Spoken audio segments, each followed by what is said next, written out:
हातकणंगले तालुक्यातील वडगाव ग्रामपंचायतीच्या 15व्या वित्त आयोगाच्या निधीतून सोलर पॅनल बसवणं आणि सार्वजनिक शौचालय बांधकामात कथित गैरव्यवहार झाल्याच्या तक्रारीची प्रशासनानं गंभीर दखल घेतली आहे। या प्रकरणाची त्रयस्थ आणि उच्चस्तरीय समितीमार्फत सखोल चौकशी करण्याचे आदेश देण्यात आलेत। ग्रामस्थांनी या प्रकरणी 15 ऑगस्ट रोजी जिल्हा परिषद कार्यालयासमोर आत्मदहनाचा इशारा दिल्यानंतर प्रशासनानं हे पाऊल उचललंय।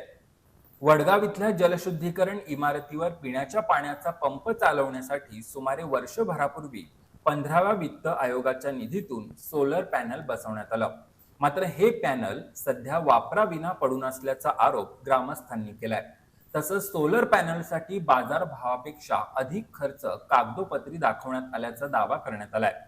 2024-25 या आर्थिक वर्षात प्रत्यक्षात सार्वजनिक शौचालयाचं बांधकाम न करता कागदोपत्री काम पूर्ण दाखवून निधीचा अपहार केल्याचा आरोपही ग्रामस्थांनी केलाय।